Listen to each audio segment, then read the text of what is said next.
This week, we're going to celebrate Thanksgiving.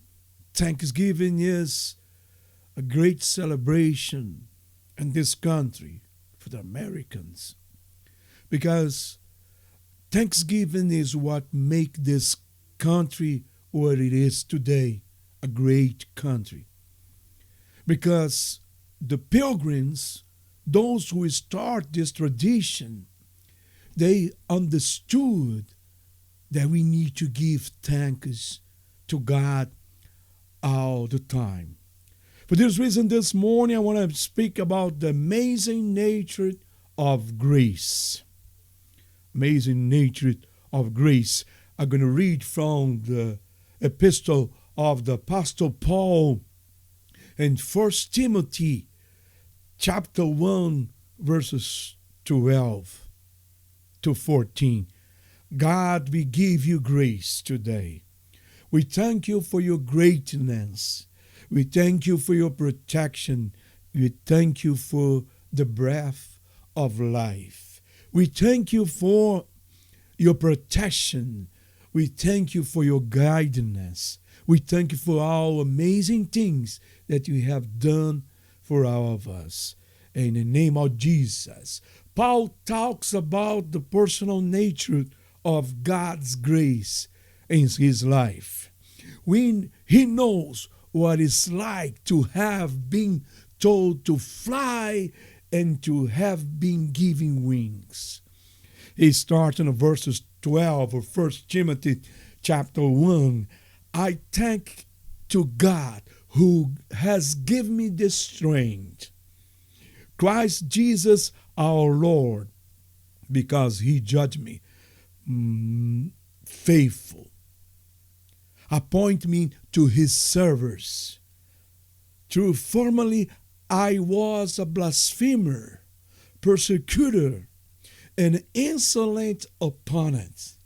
But I received mercy because I had acted ignorantly and unbeliefly.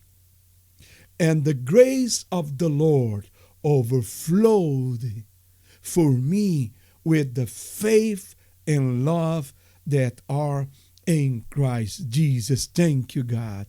Hallelujah. Paul knows by personal experience that God's grace does some amazing things. Let's talk about this. Grace does the following. Grace produces gratitude. Grace creates worship and gives hopes. So once again, grace produces gratitude. Grace creates worship, and grace gives hope.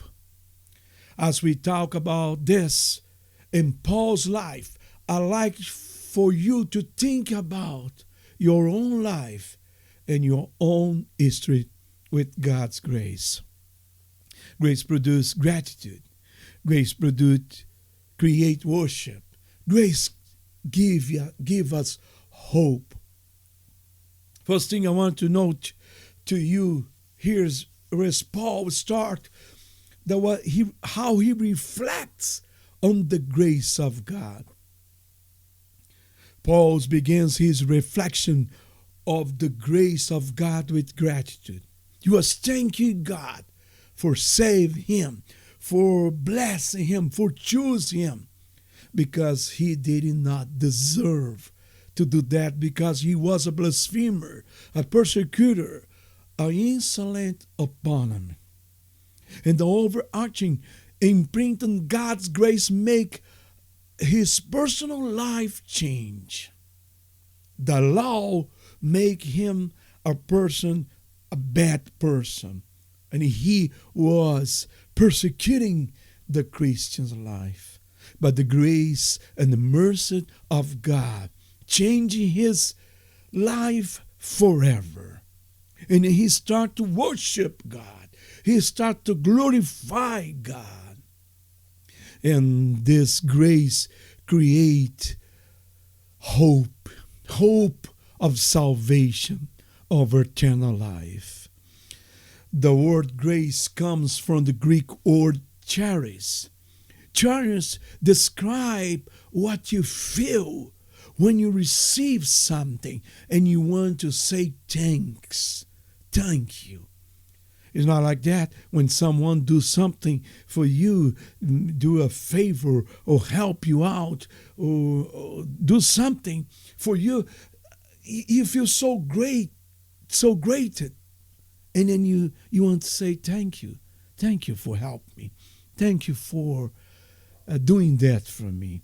It's the same thing we need to do for God. We need to thank Him for what He has done for us. And then Paul started to use this word grace everywhere. Every letter he wrote, he talked about the God's grace. In Romans 1 verse 7, he says, grace to you, O God. In Galatians chapter 2 verse 21, he said, the grace of God. And in Romans 5:20, he said, where the sin increased, grace abounded all the more. Hallelujah. And in Romans 12 verses 3, he said, by the grace given to me.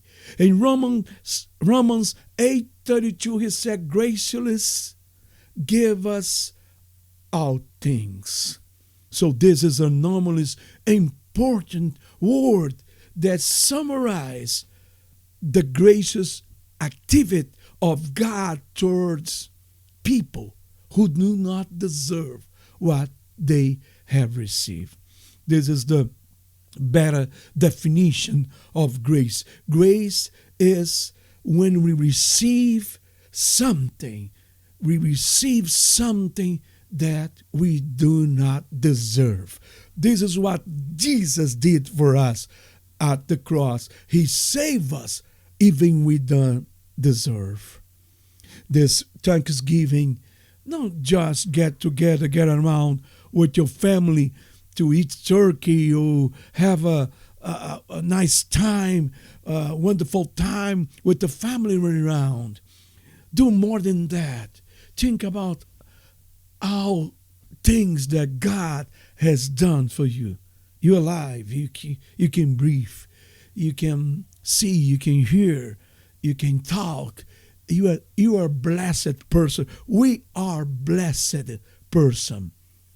May this be our gratitude to God.